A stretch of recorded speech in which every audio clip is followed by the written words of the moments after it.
Shalom. Semua semangat, sehat, sukacita. Amin. Bersama kita ada satu dua yang baru mungkin saya belum pernah lihat. Ada temannya Pak Samuel. Welcome here. I will speak Indonesia, so I'm really sorry. I try to mention some in English, so hope you can understand the word of God this morning. Thank you. Welcome. Oke, ada yang lain? Yang baru? Oke. Puji Tuhan. Semua semangat. Katakan amin. Kayaknya AC yang di tengah boleh dimatikan lah ya. Sudah mulai banyak yang frozen ya. Haleluya. Baik. Minggu lalu Bapak Ibu minta itunya ya. Minggu lalu Pendeta Yusak menyatakan bagaimana Abraham itu adalah bapak kita, orang percaya, bapak orang percaya. Di Roma pasal 4, Pak Yusak menyatakan bagaimana secara jasmani Abraham itu sama dengan kita Bapak Ibu. Yang berbeda apa? Yang berbeda adalah imannya. Sehingga dia dikatakan bapak orang beriman. Nah seringkali kita terjebak antara perbuatan dan iman. Ya, saya akan mulai sini baru kita masuk ke sana ya. Antara perbuatan dan iman. Sama-sama bilang perbuatan, sama-sama bilang iman. Nah ini dua hal yang nyata dalam hidup kita. Dari sorga, from heaven, Tuhan itu melihat iman. Setiap kali dia menemukan iman, every time God found faith on earth, maka akan ada sesuatu yang terjadi. Alkitab banyak menceritakan bagaimana waktu mereka beriman, 4 orang beriman, dibongkarnya atap rumah, diturunkan kawannya. Tuhan bilang karena imanmu. Ya, perempuan pendarahan 12 tahun karena imanmu. Bartimeus, Bar itu anak, Timeus itu nama bapaknya, anak Pak Timeus, gak tahu siapa namanya, karena imannya. Jadi iman itu sangat menarik bagi Tuhan. Bilang amin. Dan Tuhan itu mengaruniakan iman kepada kita semua. Jadi iman itu ada pemberian dari sorga yang kita terima dari sorga. Sedangkan dunia ini termasuk setan, termasuk semua yang mengintimidasi kita, mereka melihat perbuatan, bahkan menuntut perbuatan. Ya, bahkan seringkali waktu kita menghadapi masalah, menghadapi sesuatu yang tidak baik dalam hidup kita, maka kita akan cenderung bereaksi dan berkata, apa yang kulakukan? Apa salah dan dosaku gitu ya. Atau apa yang belum kulakukan? Apakah kurang Tuhan? Ya. Seringkali juga para pengajar, pengkhotbah menyatakan, Pak kenapa saya belum bikin terobosan Pak dalam keuangan saya Pak? Sudah bertahun-tahun saya berdoa Pak, saya taat mengembalikan perpuluhan Pak. Dan pendeta dengan gagah perkasa bilang mungkin belum persembahan sulung. Haleluya. Dan waktu dia sudah melakukan perbuatan persembahan sulung gereja dan belum ada terobosan, pendeta bilang jangan-jangan ada ilah dalam hatimu. Mamon itu ngasih. Coba jual semua dan ikut Tuhan. Ya, 2 minggu kemudian orang itu meninggal kemiskinan Bapak Ibu ya. Nah jadi seringkali antara perbuatan dan iman ini terjadi dalam hidup kita. Dan itu membuat kita kadang merasa nggak layak, kadang merasa tertuduh dan lain sebagainya. Nah kita kembali itu ya. Pak Yusak katakan kemarin jangan terjadi percampuran. Ya. Percampuran ini mengakibatkan seringkali kita hidup dalam kebimbangan Bapak Ibu. Nanti kita ke sana ya. Oke, mengenai iman. Ada orang bilang gini Pak, kalau iman toh tanpa perbuatan kan mati Pak. Ada tuh ayatnya. Ya. Contohnya apa? Contohnya dikatakan contohnya salah satunya yang punya rumah bordil. Ya, sudah statusnya salah Bapak Ibu. Dia menyembunyikan orang, bohong lagi Bapak Ibu. Tapi Tuhan perhitungkan imannya bukan perbuatannya. Ya, nah ini menarik ya. Abraham dihitung kapan? Abraham bohongnya banyak juga. Ya, tapi lihat bagi Tuhan itu yang menarik adalah iman. Mungkin kita bilang Pak, saya ini kan sudah jadi anak Tuhan Pak, sudah mengerti anugerah, tapi kok hidup saya nggak berubah Pak? Abraham juga sama Bapak Ibu. Dia perlu proses kehidupan. 2-3 minggu saya katakan karena panjang namanya proses. Kadang agak panjang lagi proses. Ada orang yang prosesnya cepat. Ada yang perlu waktu Bapak Ibu. Abraham dan Petrus perlu waktu. Petrus tiap hari ketemu Yesus. Tapi dia melihat hal spektakuler, melihat hal yang luar biasa. Peter saw spectacular things with Jesus. Every day he walked with Jesus. 3.5 years. 3,5 tahun. morning, night, ya. Makan sama-sama, kemana sama-sama. Even Peter tuh witness for the great things happen. Petrus tuh menyaksikan orang mati bangkit, ya. Orang tuli berjalan, buta mendengar. Katakan amin, jangan amin Bapak Ibu salah ya. Jadi Petrus menyaksikan, tapi Peter yang sama deny Jesus. The same Peter deny Jesus. Petrus yang sama juga melakukan kesalahan sangat fatal. Dia menyangkal Yesus sama dengan si Yudas. Hanya bedanya Petrus nggak bayar harganya. Peter doesn't pay the price. Yudas bayar harganya, mati konyol. Ya, jangan bayar harganya, biar Tuhan yang bayar harga. Katakan amin. Kalau berhubungan kehidupan, tapi kalau belanja bayar harganya, jangan ngutang Bapak Ibu ya, haleluya. Baik ya, jadi mereka juga perlu waktu yang lama untuk tampil sebagai pribadi yang Tuhan mau Bapak Ibu. Ya, Petrus mengalami, Abraham mengalami, tapi juga ada instan. Zakius. Mereka Siregar ini. Ya. Zakius, the moment dia tengok Yesus, Yesus hanya bilang, Zakius aku mau ke rumahmu. Itu bentuk penerimaan yang paling hebat. Karena Zakius ini adalah musuh negara. Benci orang sama dia. Kalau dia pergi keluar rumah tanpa pengawal, dibonyokin orang dia. Karena dia itu orang Israel, dia tagih pajak untuk orang Roma, dia tagih pajak. Roma minta pajaknya misalnya 5, dia tagih 1.000 Bapak Ibu. Jadi si Zakius ini beria-ria di atas penderitaan bangsanya. Makanya orang kesal sama dia. Zakius, Matius sama itu. Yang us-us itu. Awas yang namanya pakai us ya. Jadi bayangkan waktu dia tahu dia sampah masyarakat. Dia tukang gebuk orang. PT-nya namanya PT DC, Debt Collector. Wah, ya di mana-mana ada cabangnya. Ya. Dan mereka tahu siapa yang belum bayar pajak dan mereka rampas. Jadi dia ini musuh masyarakat. Tapi waktu Yesus bilang aku stay di rumahmu. Lihat, Yesusnya yang sangat disayangi oleh masyarakat. Menerima orang yang sangat dimusuhi masyarakat. Kan sekarang lagi rame di TV kan, Bapak Ibu, anak Tuhan kan. Siapa namanya? FS. Ya kan? Rame kan? Rame enggak? Ibu, Bapak Ibu enggak tahu. Tinggal di mana Bapak Ibu? Haleluya. Ya. Tapi kalau ketemu saya doain supaya dia pulih dia, supaya dia sembuh. Tetap konsekuensi dilakukan tapi dia sembuh, dia pulih hatinya. Nah, bayangkan demikian modelnya, sudah diketahui semua orang busuknya Zakius. Yesus bilang, I'll come to your house, we have dinner, dine in your house. Wah, itu bentuk penerimaan yang paling hebat. Seolah-olah begini, Zakius, dosamu semua dihapuskan. Sekarang datang kolek di hadapan aku. Tidak perlu waktu lama, turun dia dari pohon. Langsung dia bilang, kalau ada yang kuperas Tuhan, 4 kali kuganti. Setengah milikku kujual kasih orang miskin. Ada juga demikian. Ya kita juga mau demikian, bilang amin. Sekali kita percaya hidup kita berubah. Ya. Siapa lagi yang lainnya? Si Paulus sendiri Bapak Ibu, ngeri Bapak Ibu hidupnya. Itu sangat kejam sekali. Tapi waktu dia ketemu mengalami perjumpaan dengan Tuhan, imannya itu berubah sehingga dia berani melawan orang-orang yang selama ini bersama dengan dia. Sampai dia mau dibunuh. Ini bicara iman. Ya, jadi gini, iman dan perbuatan itu dua hal yang ada, nggak bisa kita bohongi. Seringkali kita dituntut perbuatan kita, kan anak Tuhan, kok masih bolos? Kan anak Tuhan, kok masih khawatir? Gitu kan? Nah, katanya beriman, percaya anugerah Tuhan, kenapa khawatir? Dan ini terjadi keributan dalam diri kita Bapak Ibu. Ya, sekali lagi lihat, Tuhan, katakan Tuhan Yesus, dari sorga dia lihat iman kita. Dunia, terutama si polisi yang suka intimidasi kita, dia tuntut perbuatan kita. Hati-hati ini. Iblis bilang begini, kalau perbuatanmu tidak benar, berarti kau nggak punya iman. Kalau perbuatanmu nggak benar, berarti imanmu salah, kata iblis. Tuhan nggak, dia kasih iman yang benar. Iman yang benar itu merubah hidup kita, sehingga dari hidup kita keluarlah aliran-aliran kehidupan bagi orang lain. Ini visi gereja kita.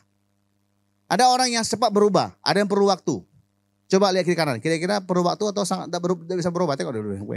Kayaknya kalau dia nggak bisa berubah Pak selama-lamanya, enggak ya. Everybody, setiap kita pasti ada perubahan dalam hidup kita. Bilang amin. Waktu kita dengar Injil kasih karunia, kebaikan Tuhan, anugerah, pasti kita berubah.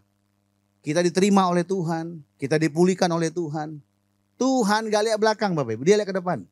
Makanya Tuhan punya masa depan untuk kita. Iblis punya masa lalu. Jadi kalau iblis mulai menghantui kita dengan masa lalu, ingatkan iblis tentang masa depan dia. Apa masa depannya? Neraka. Itu Ibu ya. Jadi yang paham bilang amin. Iman itu akan bertumbuh. Bagaimana cara melatih iman? Dengan berkata-kata. Dengan berkata-kata. Tindakan akan mengikuti Bapak Ibu. Setelah iman itu bertumbuh dalam diri Petrus, dia berani Bapak Ibu. Bahkan cuma berani, tapi dia mulai perform demonstrasi kuasa Tuhan. Waktu iman itu bertumbuh dalam diri Abraham, Abraham diminta Tuhan berikan anaknya untuk dipersembahkan. Kalau ditanya RT RW-nya 10 RTW dikumpulkan, boleh nggak aku potong anakku untuk Tuhan? Pasti dari 10 orang, 16 nggak setuju Bapak Ibu. Tapi enggak, dia bilang begini, nggak apa-apa, Tuhan yang kasih kok. Bahkan dari kematian Tuhan bersama, dia punya iman tuh teguh. Bahkan dia percaya sekalipun dia hilang Ishak, Tuhan dengan ajaib sanggup munculkan anak untuk dia. Ini. Imannya itulah yang Tuhan perhitungkan Bapak Ibu. Waktu Tuhan terima iman itu, wah Tuhan bilang nih mantap nih. Makanya disebutkan Abraham adalah bapak orang beriman. Bahkan sesuatu yang sukar secara logika, nggak ada dasar untuk berharap. Dia sudah tua, sekarang anaknya diminta oleh Tuhan, tapi dia berani percaya. Kenapa bisa demikian? Karena Abraham melewati proses kehidupan. Sebelumnya gagal dia.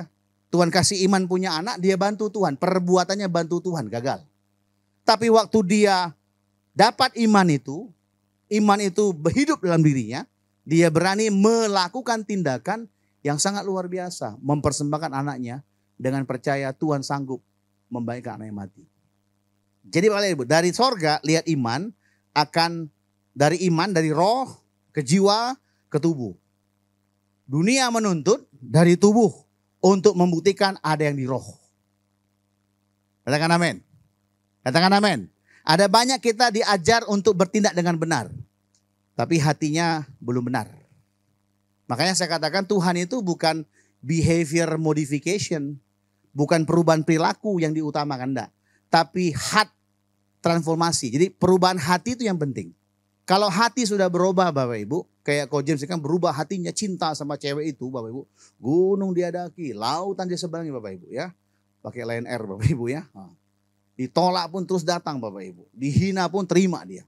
Coba Bapak Ibu yang hina, mana-mana deh Bapak Ibu. Karena apa? Karena hatinya sudah terpaut. Kalau kita sudah terpaut dengan Tuhan, orang mau ganggu kita, kita tetap mengampuni. Karena sudah gak menarik Bapak Ibu. Ya, jadi perlu sekali kita mengalami perubahan hati. Nah, bicara tentang iman dan perbuatan, jangan sampai campur ini.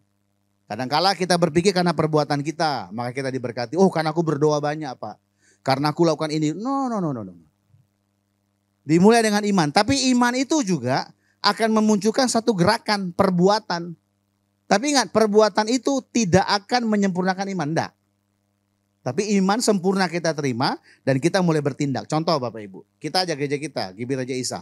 Saya mengimani bahwa dari kita mengalir kehidupan. Salah satu aplikasinya kita jadi berkat bagi yang lain. Sudah hampir 2 minggu, 3 minggu terakhir saya rutin bergerak Bapak Ibu. Ya, saya bawa pakaian layak pakai, barang layak pakai, beras saya belikan, saya bagikan kepada GBI yang sederhana. Kemarin kami ke Nongsa yang akan digusur karena pelebaran untuk airport, workshop ya. Wah, saya bilang, sekali saya bilang iya Pak, kami kenapa? Buktinya apa itu Pak? Di chat nomornya Pak. Kami bagikan. Pak, makasih Pak ya. Pak, ada baju anak-anak enggak? Belum. Nanti saya bilang, kalau ada saya kasih lagi, saya bilang. Saya mulai sedikit. Saya mengimani bahwa kita jadi berkat. Saya bertindak Bapak Ibu. Enggak omdo. Iman yang saya terima membuat saya bergerak. Bukan saya bergerak supaya terima iman. Enggak Bapak Ibu. Amin ya. Kita berdoa bukan untuk dapat iman, enggak. Tapi karena kita beriman, maka kita berdoa. Kalau orang berdoa karena dia beriman, dia enggak pusing nanya kapan digenapi. Dia enggak sibuk tanya, kok Tuhan enggak jawab? Enggak. Tapi kalau orang berdoa supaya mendapatkan iman, dia sibuk tanya, kok Tuhan enggak jawab? Berapa lama ya? Karena dia pikir dengan doanya sesuatu akan terjadi. Tapi kalau orang mengimani dan waktu dia berdoa, dia akan lihat entah cepat entah lambat terjadi barang itu Bapak Ibu. Dan dia gak terintimidasi, dia teguh. Karena dia sudah terima keyakinan yang kokoh dalam dirinya. Nah, 2 hal ini adalah yang bercampur dalam hidup kita. Memang agak rumit tapi gak apa-apa kita belajar ya. Di kitab Wahyu itu ada 7 jemaat. Karena kitab Wahyu ini kitab terakhir dari perjanjian baru. So Revelation is the last book in the New Testament. There are 7 churches yang menerima pesan pada saat Rasul Yohanes dibuang ke Pulau Patmos. Rasul Yohanes yang sama menuliskan kitab Yohanes, kitab 1, 2, 3 Yohanes, dan kitab Wahyu. Ya. Nah, ada 7 gereja yang di-addressing, menerima pesan itu, pesan dari Tuhan untuk gereja. Ada yang bilang, Pak, 7 gereja itu melambangkan 7 gereja di zaman akhir. Saya bilang iya ya. 7 gereja itu melambangkan karakter iya saja. Dari mulai gereja Efesus, gereja Sardis, gereja Pergamus, ini coba hafal, Tiatira, Smyrna, Philadelphia, dan terakhir gereja Laodikia. Ya. Nah, saya bilang begini saja Bu, karena dari 7 ini kita lihat nomor 7 saja. Ini cocok logi nih ya, anggaplah nomor 7 yang terakhir lah. So let's say that the 7 is the last one. So we are living in the end of days, kita hidup di masa akhir. Saya berharap biarlah jemaat Laodikia ini juga melambangkan kita semua. Yuk kita buka sama-sama. Let's open up our Bible from Revelation 1, 2, dan 3. Kita buka kitab kita dari kitab Wahyu. Pasal 1, 2, dan 3. Pasal 2 kepada jemaat di Efesus, kepada jemaat Smyrna, kepada jemaat di Pergamus, kepada jemaat di Tiatira. Pasal 3 lihat, kepada jemaat di Sardis, kepada jemaat di Sardis, bukan Sadis Bapak Ibu ya, Sardis pakai R. Kemudian jemaat di Philadelphia, dan terakhir jemaat di Laodikia. Sama-sama bilang Laodikia. Nah, kita baca dari ayat 15 dan 16 sama-sama temukan. Wahyu pasal 3 ayat 15 dan 16. Sudah ketemu, sama-sama kita baca. 1, 2, 3. Aku tahu segala pekerjaanmu, engkau tidak dingin dan tidak panas. Alangkah baiknya jika engkau dingin atau 16. Jadi karena engkau suam-suam kuku, aku akan memuntahkan engkau dari mulutku. Nah ini aneh Bapak Ibu ya. Kalau enggak panas, dingin.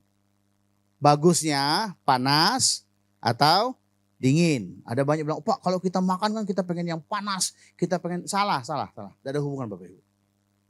Ini kalau pendeta kau bagi salah ya. Panas itu bagus. Dingin itu bagus. Pak apa artinya panas dan dingin? Tidak dijelaskan. Jadi jangan coba-coba tambah-tambahkan firman Tuhan. Ya. Nah, ada beberapa nasib lagi bahwa Rasul Yohanes waktu dia bicara untuk jemaat di Laodikia, dia sedang menggunakan ilustrasi yang umum yang ada di kota Laodikia. So, Apostle John try to explain something throughout the phenomena that happened in the city that time. Jadi gini ya, coba tolong kita lihat ke depan semua Bapak Ibu. Laodikia terkenal sebagai kota obat Bapak Ibu, bukan toko obat, kota obat ya. Jadi di Laodikia ini ada industri perobatan yang salah satu sumber untuk materialnya mereka dapatkan dari sumber air yang mengalir. So there are 2 water streaming di kota Laodikia. Yang pertama di bagian atas tuh air panas, hot water, glacier kita bilang ya, air panas, kita mandi gitu ya. Yang kedua spring water, air biasa di bawah. Jadi baik air panas di atas maupun air dingin di bawah, itu dua-duanya sangat berguna untuk kota Laodikia. Dengan teknologi yang mereka temukan, yang mereka punya, mereka mengolah kedua macam air ini dari sumber yang dua ini menjadi industri yang akhirnya memberkati penduduk kota Laodikia, terutama juga gereja Tuhan yang ada di Laodikia. So they are blessed because of these 2 streaming water. Yeah, they can use their skill to transform the water into medicine that time. Ya, ada air panas, bilang air panas. Ada air dingin, bilang air dingin. Nah, ya, Tuhan bilang bagusnya engkau panas atau engkau dingin. Pak, kan dingin tuh artinya rohaninya mati Pak. Wow. Kalau panas kan rohnya menyala-nyala Pak. On fire gitu ya. Enggak ada hubungan Bapak Ibu. Dua-dua baik air panas maupun air dingin itu berguna, useful. Tetapi anehnya Bapak Ibu, kedua these 2 water streaming itu akan bertemu di satu titik, kita bilang muara lah ya, mau ke laut. Nah, Waktu dia ketemu bercampur Bapak Ibu antara panas dan dingin. Menjadi apa kalau panas dan dingin Bapak Ibu? Suam-suam, hangat-hangat ya. Teh hangat, dingin-dingin teh hangat Bapak Ibu ya. Jadi hangat atau suam-suam kuku. Nah, percampuran itu menimbulkan chemical yang beracun Bapak Ibu. Pak apa Pak? HS2O? Enggak, saya nggak tahu lah apa pokoknya. Tapi percampuran hot water and spring water, when we mix these two water, become poison. Jadi racun. Makanya dimuntahkan. Ya, yang paham bilang amin. Nah, Rasul Yohanes sedang mengajarkan tentang dua hal. Jangan ada percampuran. Penekanannya bukan hot dan cold, bukan. Tapi percampuran itu yang menjadi racun Bapak Ibu. Ya, makanya dimuntahkan. Apa racunnya Pak? Zaman itu mereka karena begitu kaya, bagi mereka Tuhan tidak penting. Yang penting mereka nyumbang. Yang penting perbuatan. Iman karena begitu besarnya tekanan dan aneh zaman itu, mereka menyembunyikan identitas mereka. Dan mereka sibuk menjadi orang yang sangat sosial sekali. Saya tanya, baik nggak sosial Bapak Ibu? Baik. Zaman sekarang kan agamanya HAM. Hak asasi manusia. Ada kitabnya Bapak Ibu, udah dibikin Bapak Ibu. Jadi kalau misalnya tiba-tiba anak saya melorot, terus Feni ketawa, kau bisa dihukum. Nah kau menghina saya. Ngeri ya. Tiba-tiba misalnya Bang Alfianus nih ke gereja, gak mandi, bawa iler. Saya bilang bawa iler, saya bisa dihukum. Karena menghina dia. Kan hak asasi dia bawa iler. Ngeri Bapak Ibu ya. Jadi contoh saja, ada banyak contoh yang lain. Jadi mereka begitu giat dalam perbuatan sosial, tapi sebenarnya mereka bukan lagi karena Tuhan, tapi karena mereka kaya. Coba kita baca sama-sama ya. Lihat 17. Karena engkau berkata, aku kaya dan aku telah memperkaya diriku dan aku tidak kurang apa-apa, dan karena engkau tidak tahu bahwa engkau melarat dan malang, miskin, buta, telanjang, ya, dan seterusnya. Jadi lihat, gara-gara percampuran itu akhirnya bagi mereka yang penting itu ada perbuatan. Ini singkat cerita saja sepanjang panjang Bapak Ibu ya. Dan akhirnya mereka terjebak dalam kehidupan kelihatannya Kristen tapi nominal. Kan zaman sekarang banyak Bapak Ibu. Ya, orang kan agak susah ajak gereja Bapak Ibu ya. Di kita nih mantap nih. Tapi ada churches mereka berjuang untuk membawa orang kembali ke gereja. Gak apa-apa lah. Tuhan tahu kok. Kami kan sibuk. Mana BBM naik lagi ya. Habis BBM naik apa lagi naik Bapak Ibu? Harga naik gak ya? Harga naik ya? Apa yang gak naik Bapak Ibu? Saya kasih tahu yang naik ya. Gaji, tunjangan gak naik Bapak Ibu ya. Semua naik Bapak Ibu ya. Biasa budget cuma 5 juta sebulan. Naiklah. BBM berapa persen ya? 30% lebih ya. Hampir setengah persen, 4%. Berarti naik beban hidup kita. Enggak juga Bapak Ibu ya. Pasti ada cara Tuhan kasih hikmat supaya kita spendingnya hikmat. Katakan amin. Ya udah yang biasa makan bakute sekarang makan bakute bagi 3 Bapak Ibu. Tambah kuahnya gitu kan. Dagingnya hancur-hancurin. Ya. Saya pikir ini tantangan kita dan ke depan pasti makin parah Bapak Ibu. Kasih hikmat sama Tuhan supaya sumber kita makin banyak, bilang amin. Keluar yang enggak perlu makin sedikit, katakan yes. Tapi kenikmatan full. Haleluya. Nah, itu kan maunya Bapak Ibu. Gimana caranya Pak? Hanya Tuhan yang tahu ya. Oke. Bagaimana supaya kita jangan bercampur, jangan menjadi racun. Coba sama-sama kita baca yuk. Ayat yang ke-20. Nah, saya akan masuk ke sini ya, 20. Ya. Ayat 20 baca sama-sama. 1, 2, 3. Lihat, aku berdiri di muka pintu dan mengetok. Jikalau ada orang yang mendengar suaraku dan membukakan pintu, aku akan masuk mendapatkannya dan aku akan makan bersama-sama dengan dia dan ia bersama-sama dengan aku. Jadi bagaimana supaya kita jangan terbelenggu oleh pikiran, saya beriman tapi belum jadi apa-apa, apakah saya perlu berbuat ini itu supaya saya, kan suka terjebak kita Bapak Ibu. Oh kayaknya mesti undang pendeta berdoa nih, supaya mantap ya. Sebenarnya nggak salah pendeta berdoa, tapi kalau kau berpikir karena pendeta yang berdoa terjadi sesuatu jadi masalah Bapak Ibu. Tahu di mana masalahnya? Di pendetanya Bapak Ibu. Kalau nggak terjadi apa-apa, pendetanya kurang sakti. Kalau terjadi apa-apa, naik tarif pendetanya Bapak Ibu. Haleluya. Ya. Enggak, sini enggak ada Bapak Ibu ya. Jadi lihat bagaimana dua hal ini merupakan yang kita hadapi. Doa mana mungkin Pak kalau kita nggak bekerja. Makanya ada semboyan ora et labo. Ora kerja, ya enggak Bapak Ibu kita mainkan ya.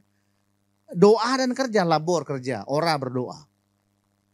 Ya, jadi bagaimana Pak? Nah lihat, yang Tuhan mau itu sebenarnya bagaimana kita belajar memahami iman itu, membuat iman itu bertumbuh, dan iman yang tumbuh dalam diri kita itu akan menuntun kita kepada tindakan-tindakan yang seringkali nyambung dengan iman ataupun tidak nyambung dengan iman itu.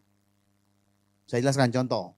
Abraham beriman. Waktu Tuhan minta anaknya dikorbankan, Abraham punya hak penuh untuk bilang, janganlah Tuhan. Jangan-jangan bukan Tuhan, setan ini. Kok minta anakku, minta yang lain lah.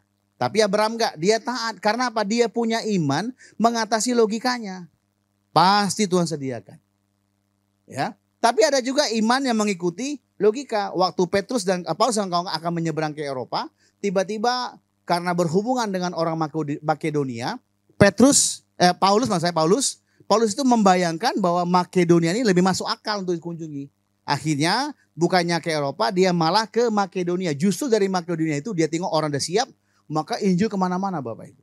Tetapi di Eropa, di Italia, kalau dia datang waktu itu lebih awal, dia mati Bapak Ibu. Dan dia ditangkap di Italia Bapak Ibu. Bisa paham Bapak Ibu ya? Jadi seringkali iman itu bisa aja berkolaborasi dengan logika kita. Tapi kadang-kadang bisa aja iman itu beyond our logika. Masalahnya bukan bekerja sama atau sesuai dengan logika, enggak. Tapi bagaimana kita punya iman itu. Nah ini yang seringkali jemaat Tuhan dan kami para pendeta berhenti di sana. Kita mesti belajar mengeksplor supaya kita bisa terus menerima iman itu Bapak Ibu. Nah bagaimana supaya kita jangan bercampur antara kebingungan, saya mesti bagaimana, apakah saya bagaimana apa enggak, apakah saya ini wajar apa enggak jadi anak Tuhan, kok hidup saya masih begini, kok usaha saya masih begini dan lain sebagainya. Kudus apa enggak, kan suka tanya gitu, Pak ini kudus atau enggak kudus Pak? Saya bilang ya, yang kudus itu Bapak Ibu, bukan benda. Makanya kalau makan, udah doakan ya? Langsung enggak, bukan makanan kita doakan, tapi kita yang berdoa mengucap syukur. Ya, waktu kita makan mau racun maut kata Markus enggak mempan Bapak Ibu. Tapi jangan cari gara. Pulang habis Coca-Cola ada baygon aja. Jangan Bapak Ibu. Itu berakhirnya di awal Bros atau Elizabeth. Atau ke rumah Bapak. Rumah duka lu rumah Bapak. Ya. Jadi kembali kepada yang saya sampaikan. Bagaimana iman itu harus semakin bertumbuh, semakin memahami, semakin kita paham. Semakin kita sadar, maka lihat tindakan kita akan berubah karena hati kita sudah berubah Bapak Ibu. Bagaimana caranya? Dikatakan tadi makan bersama dengan Tuhan. Ya. Wahyu 3:2. Kita makan bersama. Lihat, Tuhan tuh nggak paksa loh. Makanya banyak orang yang imannya bertumbuh, banyak orang imannya stuck. Karena apa? Karena Tuhan tunggu dia buka hati. Ku buka hati untuk jamahanmu berserah penuh. Jadi ada banyak orang yang gak buka hati. Ada banyak orang buka hati. Kata buka hati itu bukan berarti hati kita buka, bukan. Artinya begini, berniat menyiapkan waktunya. Bersungguh-sungguh untuk belajar, mencari, supaya menemukan. Itu maksudnya. Tuhan bilang kalau aku ketok pintunya, dia buka pintunya, aku akan masuk dan makan bersama mereka. Kata makan itu dalam bahasa aslinya pakai kata dine. Ya. Dalam adat, dalam budaya orang timur kuno, mereka kalau makan malam itu spending waktu cukup lama Bapak Ibu. Beberapa bangsa masih pakai budaya ini. Di kita makan pagi, makan siang, makan malam yang lama ya. Kayaknya tiap kali makan kita lama Bapak Ibu. Ya. Kalau di daerah sini, daerah Melayu makan pagi lama. Makanya kalau saya teman-teman makan pagi dari jam 7 pagi bisa sampai jam 11 siang Bapak Ibu. Membicarakan dari yang tidak penting sampai yang tidak perlu. Supaya nggak jelas Bapak Ibu ya. Ya. Tapi kalau malam jarang kumpul. Nah kalau di timur nggak beda. Malam itu waktu mereka berfellowship. Waktu Tuhan bilang aku akan makan bersama engkau. Maaf ya. Aku akan makan malam bersama dengan. Artinya Tuhan mau menghabiskan waktunya dengan kita Bapak Ibu. Nah waktu kita makan bersama dengan Tuhan. Maaf ya. Atau kita makan roti dan air yang Tuhan siapkan. Maka itulah yang akan mengubahkan iman kita. Cara berpikir kita. Sehingga tanpa sadar kita memahami banyak. Sehingga ini bahasa saya, wawasan iman kita makin luas.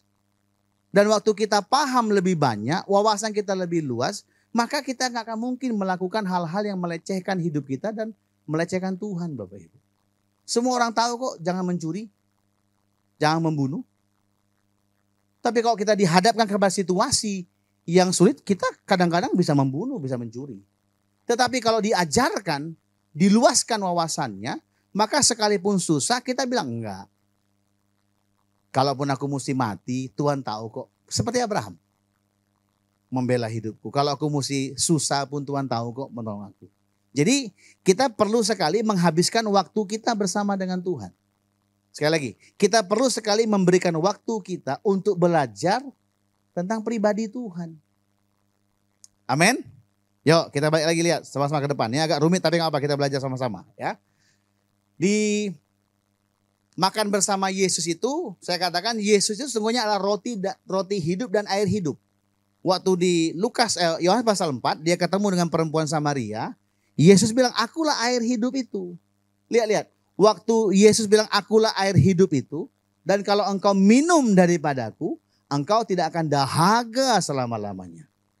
Kenapa demikian? Wanita itu,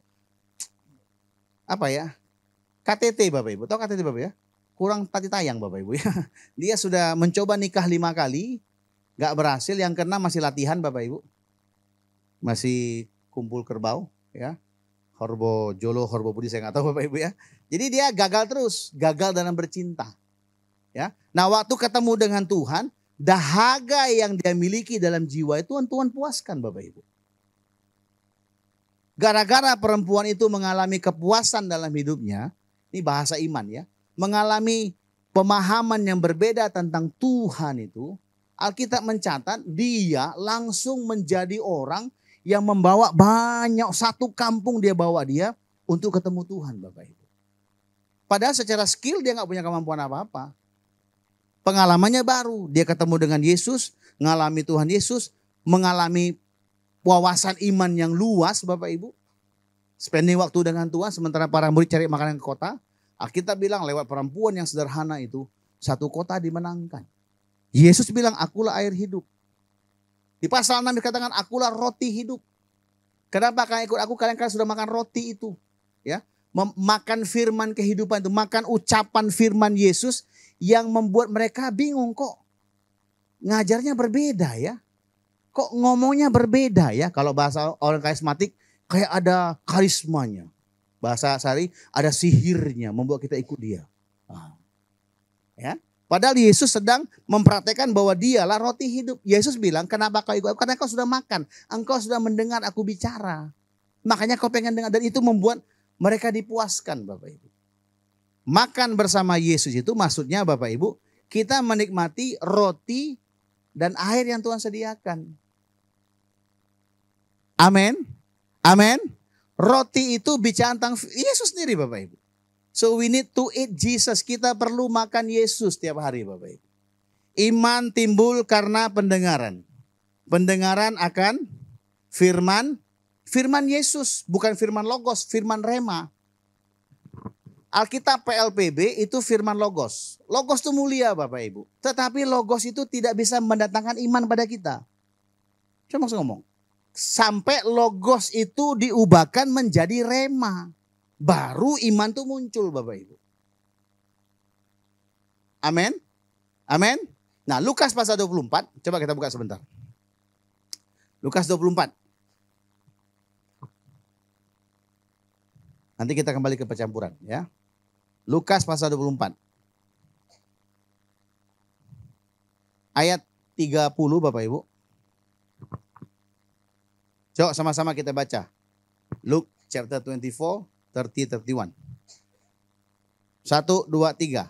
Waktu ia duduk makan dengan mereka, ia mengambil roti, mengucap berkat, lalu mecah-mecahkannya dan berikan kepada mereka. 31. Ketika itu, dan mereka pun mengenal dia, tetapi ia lenyap dari tengah-tengah mereka. Mata mereka terbuka ketika kapan Bapak Ibu?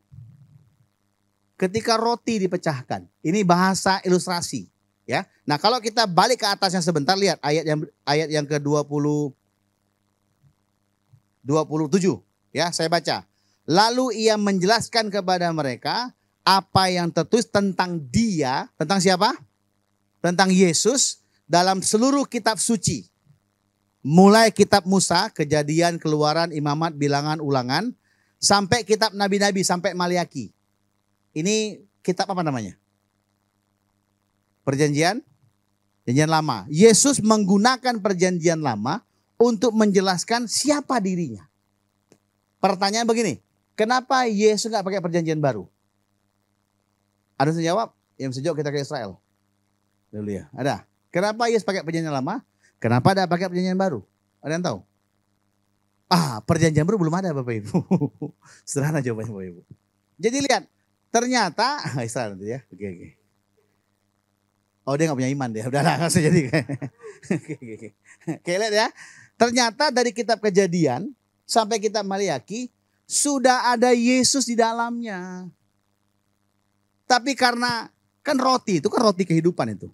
Karena roti itu gak dipecahkan, kita gak bisa lihat Yesus di dalamnya. Ini Ibu Indah suka bikin kue. Risol rogut sama risol ayam. Anggaplah sama bentuknya. Ditanya oleh Ko James lah. Bu ini ayam atau kentang Bu? Kentang. Oh mana Bu nggak nampak. Iya ini kentang ini ayam. Bagaimana caranya Ko James tahu di dalam risotto isinya ayam? Disobek. Makanya namanya roti sobek disobek. Oh iya ayam. Sama PL itu kalau nggak disobek Bapak Ibu ya nggak muncul Yesusnya. Logos itu kalau nggak dijelaskan, disingkapkan, diwahyukan, ya nggak muncul Yesusnya, nggak muncul imannya. Iman timbul karena pendengar oleh firman rema Bapak Ibu. Sampai sini bisa paham, katakan amin. Katakan amin. Makanya kalau kita baca berikutnya, dikatakan selama perjalanan mereka dari Emmaus itu, waktu mereka dengar Yesus bicara, mereka berdebar-debar hatinya. Ada sesuatu yang berubah dalam diri mereka. Nah, zaman sekarang kan agak repot Bapak Ibu ya. Terlalu banyak informasi yang kita terima. Terlalu banyak kenyataan hidup yang bisa kita lihat. Bahkan mohon maaf ya, kecanggihan teknologi membuat kita kadang-kadang suka sepele dengan firman Tuhan. Ya, tahu sepele Bapak Ibu? Anggap remeh. Ya, sehingga kita nggak punya waktu lagi untuk mencoba merenungkan, untuk mencoba menyiapkan waktu kita mendengar firman Tuhan. Zaman sekarang ini teknologi canggih Bapak Ibu. Bapak Ibu nggak perlu sekolah teologi ya kayak kami, belajarlah esegesa, menggali keluar, belajar homiletika, tidak perlu Bapak Ibu. Bapak Ibu hanya tinggal turn on di YouTube, banyak pengkhotbah yang ada. Pak nanti pengkhotbah itu khotbahnya nggak benar. Roh Kudus yang sama, Roh Kudus bisa mengajari kita yang mendatangkan rema untuk kita semua. Bilang amin. Dia bisa bekerja Bapak Ibu. Beberapa saya kasih contoh untuk Bapak Ibu dengar di rumah masing-masing. Jadi mau tidak mau Bapak Ibu, kalau engkau mau mengalami iman yang mengubahkan totalitas hidupmu, sehingga nanti kelakuan hidupmu akan berubah, engkau harus makan dengan Tuhan. Engkau harus siapkan waktumu dengan firman Tuhan. Bilang amin. Roti kehidupan itu sekarang disediakan bagi kita dalam bentuk apa? Firman Tuhan, PLPB. Jadi kalau Bapak Ibu maaf ya, memang kita kerja, capek, banyak kegiatan, banyak pikiran proyek, beban ekonomi. Tapi Bapak Ibu tidak harus buka hatimu, harus siapkan waktumu untuk belajar firman. Untuk mendengarkan firman itu. Sebab waktu engkau dengar akan tumbuh, maka engkau berkata-kata. Dengar, kuasai hati, berkata-kata. Dengar, kuasai hati, pikiran, saya pakai gini hati Bapak Ibu ya. Berkata-kata, karena kalau bicara hati sebenarnya di dalam otak. Bukan di sini Bapak Ibu. Ini logika aja ya. Jadi di sini, tapi nggak usah kita bahas ya. Oke, nanti kapan-kapan. Jadi dengar, menguasai pikiran perasaan, berkata-kata. Ada banyak orang berkata-kata tok, tapi nggak punya iman yang rema dalam diri. Memang kita nggak bisa ukur. Tapi nggak punya iman rema dalam diri, makanya nggak bisa. Seringkali dia menyangkali apa yang diucapkan sama dia. Aku percaya kok Tuhan sediakan Pak. Ngomong sebentar, habis sana khawatir lagi. Aduh Pak susah Pak. Jadi karena nggak menguasai dia. Ya, saya pernah bilang begini. Kalau ini maaf ya, kalau ini misalnya tubuh, sini tubuh. Nih, ini tubuh. Ini jiwa. Ini roh. Spirit, soul, and body. Everything yang Tuhan, every promise of God, God promise. Semua janji Tuhan itu bentuknya roh. Spirit adanya. All the promise, the healing, the wealth, kekayaan, project, budget, semua tuh roh adanya. Yang roh ini, yang dalam roh ini, yang iman ini, kita mau menjadi nyata. Become real in our body, in our present right now. Jadi dari roh harus sampai ke tubuh. Yang paham bilang amin. Kesembuhan Tuhan janjikan darah Yesus. Dari darah Yesus harus tubuh kita sembuh. Nah, tapi lihat di antara between spirit and body ada apa? Soul, jiwa. Saya bilang begini, jiwa ini jembatannya, bridgingnya. Kalau jembatannya collapse, kalau jembatannya nggak nyambung, ya makanya nggak heran. Kita tahu kuasanya menyembuhkan, kuasa darah Yesus. Tapi mohon maaf, kita kesakitan bertahun-tahun. Sakit bisa, tapi kesakitan bertahun-tahun jadi masalah Bapak Ibu. Kita percaya kekayaan Tuhan sediakan. Tapi budget kita tipis, suslehes Bapak Ibu. Tidak pernah lebih. Karena apa? Karena jiwanya nggak terbangun. Tapi waktu ini terbangun, maka segala yang dalam roh itu akan mengalir sampai ke tubuh kita. Yang paham bilang amin. Nah, bicara mendengar khotbah, mendengar firman, belajar firman, itu kita membangun jiwa kita ini. Kita bangun perasaan kita, jangan sensitif kepada kata-kata negatif, sensitif kepada kekalahan, sensitif kepada roh setan. Gara-gara BBM naik, mati PLN. Waktu mati lampu Pak, saya rasa ada setan Pak. Ngeri Bapak Ibu. Tapi waktu lampu nyala nggak pernah bilang, hadirat Tuhan, nggak pernah Bapak Ibu. Ya. Sini nggak ada, bilang amin. Nggak ada yang tahu ada apa nggak Bapak Ibu ya. Ya, perasaan, pikiran harus dibangun. Supaya kita jangan lagi antara perbuatan dan iman. Mana lebih dulu Pak? Bukan masalah mana lebih dulu. Tapi seringkali kita berpikir karena aku banyak memberi, aku banyak berdoa, aku akan iman Pak bahwa Tuhan. Oh enggak Bapak Ibu. Pemberianmu enggak cukup sogok Tuhan. Sogok Kak Feni cukup. Sogok saya cukup banget. Ya. Tapi waktu kau punya iman, maka tindakanmu itu akan mulai muncul. Kadang-kadang tindakan yang kita lakukan tuh enggak nyambung Bapak Ibu. Bilang amin. Kita ditipu nih. Hilang omset kita 50 juta. Harusnya kita tuntut dong. Tiba-tiba waktu kita doa Tuhan bilang ampuni. Waduh berat banget tuh. Terus kita cerita Pak Olga. Saya mau cerita Pak karena sharing Pak. Teman saya tipu saya Pak. Terus ya waktu saya berdoa Pak. Saya dengar firman tiba-tiba di hati saya ada damai bilang aku ampuni dia aja. Lu ampuni? Iya. Gila lu. Kami mungkin tidak mengerti.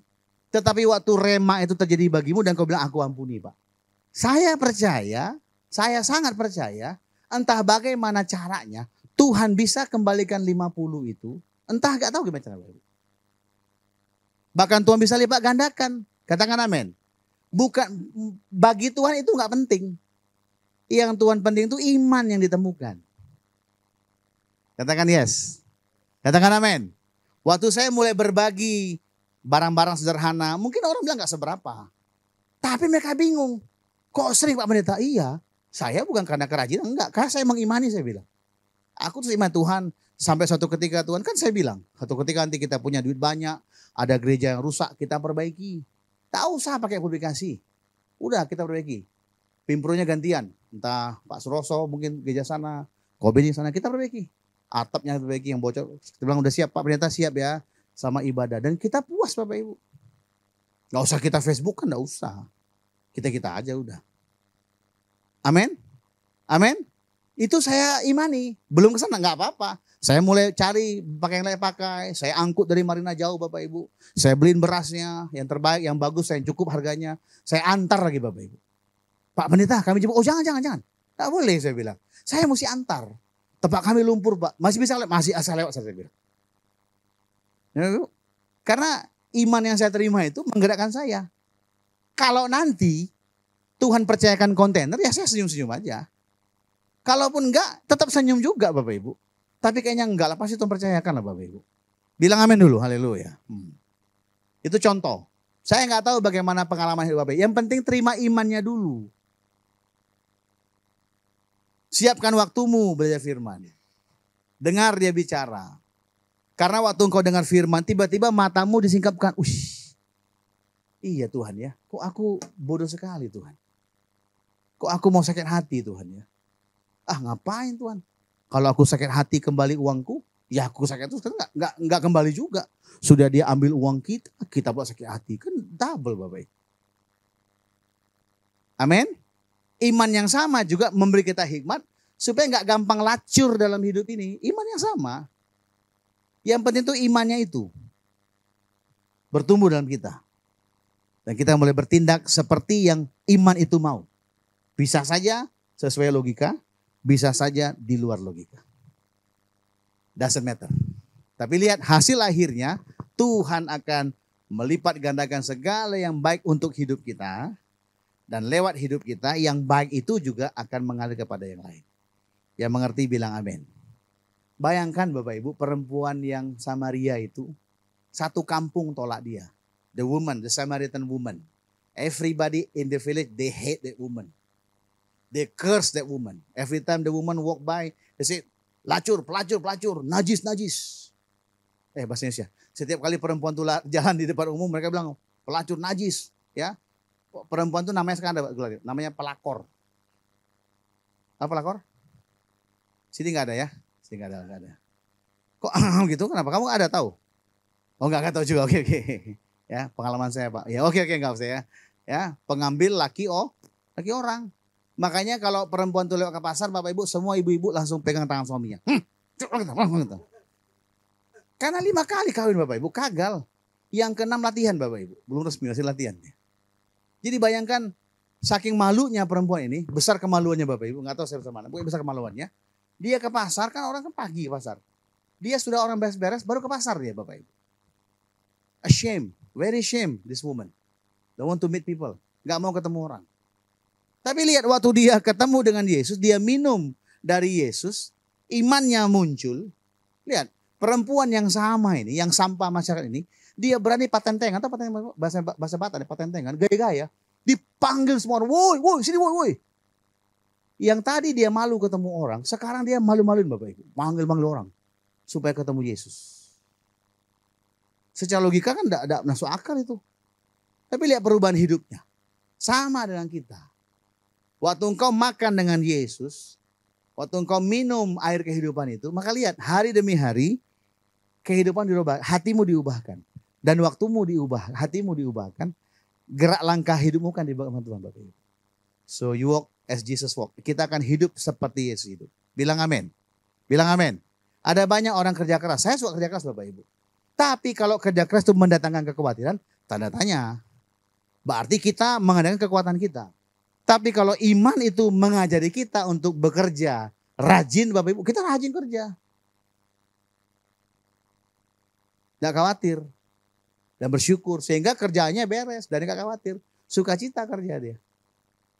Bukan karena beban. Tapi banyak orang kerja karena beban kan. Keharusan, tanggung jawab. Coba robah sekarang. Jangan-jangan ada iman yang Tuhan taruh di pekerjaan itu, pelajari itu, terima itu, ngerti itu, sehingga waktu kau menghadapi pekerjaan, kau semangat. Oh yes, mantap.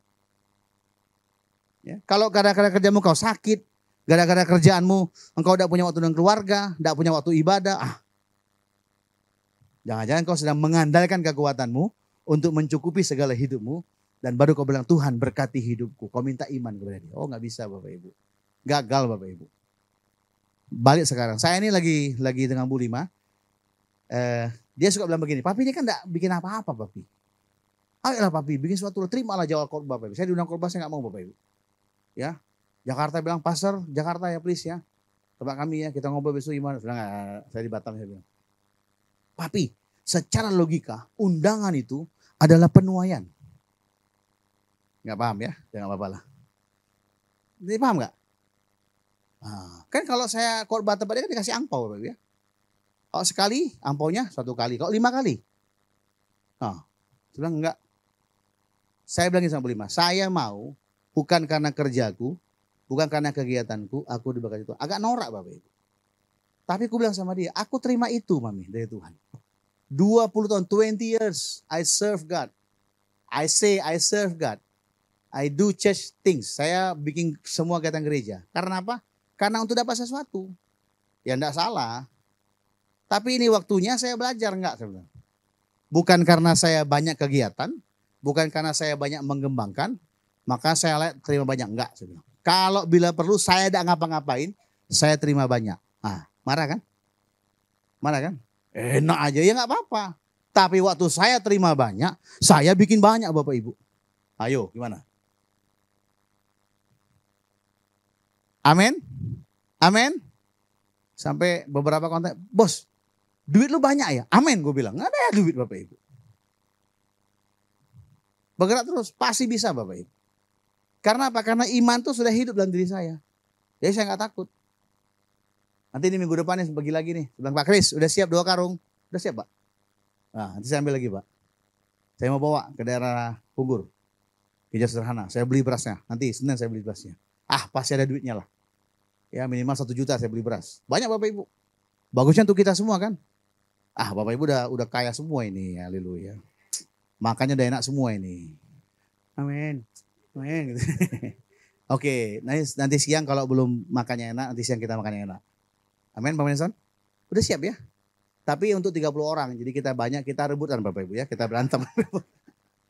Nggak banyak-banyak kita makan. We going to eat lunch, so do not go home, everybody. If you go home, you go to hell. No. We going to eat together, ya, halal food, oke? Okay? Jadi miliki iman, katakan miliki iman itu. Sehingga waktu kita melihat situasi kehidupan, kita senyum. Hikmatnya diberikan. Kekuatannya diberikan. Dan tidak ada percampuran. Kita tidak mengadakan perbuatan kita. Tapi kita percaya dengan Tuhan yang memberikan iman. Dan kita mulai melangkah bersama dengan Tuhan. Katakan amin. Saya berdoa memang agak rumit ini. Dan agak bolak-balik Bapak Ibu. Tapi biarlah Bapak Ibu minimal sudah mulai belajar mengerti.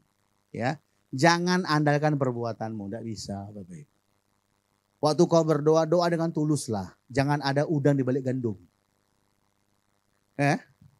Oh Tuhan, terima kasih kau berkati proyek baru Tuhan. Kalau enggak ada proyek baru Tuhan, kau bukan Tuhan lagi. Haleluya, ngeri Bapak Ibu. No. Ya. Seringkali kita kehilangan sesuatu. Oh Tuhan, aku hilang, aku merelakan Tuhan karena perbuatan dosaku. Pret. Jangan Bapak, jangan. Jangan andalkan perbuatan baikmu. Jangan berharap perbuatan jahatmu, jangan. Tidak mendatangkan apa-apa. Katakan amin. Enggak ada gunanya. Kalau engkau mengalami susah, datang kepada Tuhan. Tuhan, tolong aku Tuhan. Kasih hikmat Tuhan. Bela aku Tuhan. Ya, kan banyak nih karakter. Mesti jadi karakter Pak. Kalau kita berbuat dosa ya wajar lah Pak. Kita nipu ya kita ketipu. Makanya uang setan diambil hantu kita bilang. No. Stop thinking like that. Ya, robah ini kita. Robah hati kita. Ya. Terima iman itu, kenali dia, dan dia akan kasih hikmat untuk kita bergerak bersama-sama. Katakan amin. Apa yang suka secara logika, apa yang mungkin secara logika, apa yang masuk akal bagi kita, Tuhan tiga-tiga bisa bekerja. Yang penting adalah, adakah aku menemukan iman, kata Tuhan. Iman itu muncul waktu kita siapkan diri kita, serius dengan hidup kita, belajar firman Tuhan, dengar tentang Yesus, dari PLPB, dan itu akan mendatangkan iman yang bangkit dalam diri kita. Nah itu, setelah iman itu bangkit, lihat hikmatnya mengalir. Kita mesti ngapain habis ini? Kita mesti bikin apa? Itu Tuhan berikan Bapak.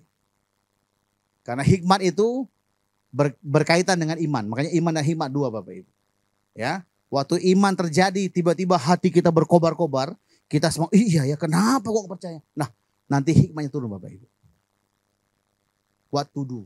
Apa yang mesti kita lakukan? Nah, mulai hari ini jangan izinkan percampuran. Kalau enggak kita kayak racun, minum racun Bapak Ibu. Makanya aja banyak orang Kristen lemes hidupnya, keracunan. Karena bingung antara iman dan perbuatan. Pak, jadi kalau gitu ora et labora benar Pak, berdoa sambil bekerja. Ya nggak bisa lah Bapak Ibu. Ya orang Pentakosta bisa sih. Orang Protestan gimana? Masa supir mobil gini? Ya nabrak Bapak Ibu ya. Kalau Pentakosta kan sembarangan kan. Rapatakara basyada gitu ya. Orang elaborasi gini. Di tengah-tengah kita bekerja, ingat ada Tuhan yang menyertai kita. Itu maksudnya. Ingat kita melakukan itu karena kita sudah berdoa, kita terima dari Tuhan. Sehingga kita bertindak. Katakan amin. Mari kita berdoa.